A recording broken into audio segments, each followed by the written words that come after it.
اخلاق اچھے ہوں، کردار ستھرا ہو، یا رب میں سیکھ جاؤں آداب زندگی۔ الحمدللہ رب العالمین والصلاة والسلام علی سید المرسلین، اما بعد فاعوذ باللہ من الشیطان الرجیم، بسم اللہ الرحمن الرحیم۔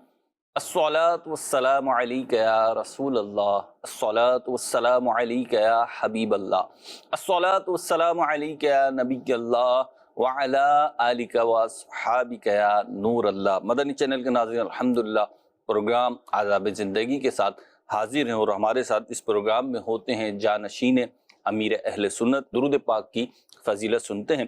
نبی کریم صلی اللہ تعالی علیہ وسلم کا فرمان ذی شان ہے، اپنی محفلوں کو مجھ پر درود پاک پڑھ کے آراستہ کرو کہ تمہارا یہ درود پاک پڑھنا بروز قیامت تمہارے لیے نور ہوگا۔ صلو علی الحبیب صلی اللہ علی محمد صلی اللہ علیہ وسلم۔ حدیث پاک میں ہے، نیت المؤمن خیر من عملہ، مومن کی نیت اس کے عمل سے بہتر ہے۔ مدنی چینل کا سلسلہ ہو یا کوئی اور نیکی ہو یا مباح کام ہو، جائز کام ہو جس کو کرنا گناہ نہ ہو، تو اس میں ہم بہت ساری اچھی نیتیں کر کے اپنے ثواب میں اضافے کا باعث بنا سکتے ہیں۔ تو مدنی چینل کے جب سلسلے آپ دیکھتے ہیں، سنتے ہیں، سمجھتے ہیں، تو اس میں بھی بہت اچھی پیاری نیتیں ہو سکتی ہیں۔ میں بھی کچھ نیتیں کر لیتا ہوں، اور جو آپ کے حسب حال ہوں تو آپ بھی کرتے جائیے۔ انشاءاللہ عز و جل پروگرام میں آخر تک شامل رہوں گا، اچھی باتیں سیکھوں گا۔ جو اچھی باتیں ایسی ہوں گی جو میری ذات کا حصہ نہیں ہیں تو انشاءاللہ ان کو اپنانے کی کوشش کروں گا۔ اگر کسی گناہ یا کسی کمزور بات کی نشاندہی کی جاتی ہے اور خدا نہ خواستہ وہ میری ذات کے اندر ہے، تو میں رجوع کروں گا، توبہ کروں گا، اسے چھوڑوں گا اور اسے آئندہ ترک کرنے کا عزم مصمم کروں گا، توبہ کروں گا۔ اس میں یہ بھی آ گیا۔ اسی طریقے سے اللہ رسول کا ذکر سنوں گا، اچھی باتیں سن کر سیکھوں گا، انہیں دوسروں تک پہنچاؤں گا، اپنی اور اپنی اہل خانہ کی بالخصوص اصلاح کی کوشش کروں گا۔ یہ نیتیں اور دیگر بہت ساری اچھی نیتیں آپ کی ہو سکتی ہیں۔ یہاں میں ایک ٹاپک شروع کرنا چاہتا ہوں، کہہ لیجئے کہ آداب زندگی کے ایک پہلو کو ڈسکس کرنا چاہتا ہوں، اور وہ ہے ہمارا ایک دوسرے کے ساتھ تعلق۔ ہم چاہے رشتہ داری کے اعتبار سے دیکھیں، چاہے محلے داری کے اعتبار سے دیکھیں، چاہے آفس کولیگز ہوں، یا ہم بزنس پارٹنر ہوں، یا پھر ہم اسٹوڈنٹ لائف گزار رہے ہوں، کلاس میٹ ہوں، اسکول میٹ ہوں، کالج، یونیورسٹی یا جامعہ میں ایک ساتھ پڑھتے ہوں، تو ہمارا ایک دوسرے کے ساتھ تعلق ہوتا ہے۔ یہ جو تعلق ڈیولپ ہوتا ہے یہ رفتہ ہوتا ہے، لیکن اس میں بعض اوقات میں محسوس کرتا ہوں کہ ہماری جو گفتگو ہے، ہمارے الفاظ کا جو چناؤ ہے وہ بڑا میٹر کرتا ہے۔ جیسے کہ انگلش والے ایک محاورہ کہتے ہیں کہ first impression is last impression. اب یہ اس کو کتنا کون مانتا ہے نہیں مانتا وہ ایک الگ بات ہے، الگ ڈیبیٹ ہے، لیکن اتنا ضرور ہے کہ جب آپ کی کسی سے پہلی ملاقات ہوتی ہے تو وہ پہلی ملاقات آپ پہ تاثر ضرور چھوڑتی ہے۔ آپ کو بھی یاد ہوگا، اور مجھے بھی ایسے بہت سارے چہرے جو ہیں اس وقت ذہن پر، پردہ اسکرین پر ذہن کی چل رہے ہیں کہ جن سے پہلی ملاقات ایسی یادگار ہو جاتی ہے کہ پھر ساری زندگی کے لیے ان سے ناطہ اور رابطہ بن جاتا ہے، بلکہ ان کو یاد بھی کرتے ہیں، ان کی غمی خوشی میں شریک بھی ہوتے ہیں۔ تو ہمارا ایک دوسرے کے ساتھ رابطہ ہے کیسا؟ آپ دیکھیں گے کہ جس سے ہماری کبھی ملاقات ہوتی ہے، زندگی میں پہلی ملاقات ہو رہی ہے یا کافی عرصے کے بعد ملاقات ہو رہی ہے، تو لوگوں کے پاس بات چیت کرنے کے لیے ٹاپک، الفاظ ہوتے نہیں۔ السلام علیکم، وعلیکم السلام، کیسے ہیں؟ ٹھیک، طبیعت ٹھیک ہے؟ جی۔ صحت ٹھیک ہے؟ جی۔ گھر میں سب ٹھیک ہیں؟ جی۔ بچے ٹھیک ہیں؟ جی۔ کاروبار ٹھیک ہے؟ صحیح۔ اب یہ 5 6 7 سوالات کرنے کے بعد ٹاپک ختم، ادھر سامنے سے بھی یہی پوچھا گیا، آپ کی طرف سے بھی یہی پوچھا گیا۔ اب دونوں جناب خاموشی کے ساتھ بیٹھے ہوئے ایک دوسرے کا منہ دیکھ رہے ہیں، تو ہمارے پاس موضوع نہیں ہوتا کہ ہم کس موضوع پہ یا کن الفاظ کے ساتھ گفتگو کریں۔ اس کا مجھے کئی بار کا تجربہ ہے کہ لوگ صرف طبیعت، حال چال، مختلف جملوں کے ساتھ ایک ہی نشست میں کئی بار پوچھ لیتے ہیں۔ پہلی بات تو یہ کہ ہمیں محض بولنا نہیں ہے بلکہ با مقصد بولنا ہے، یا اچھا بولنا ہے یا پھر خاموش رہنا ہے۔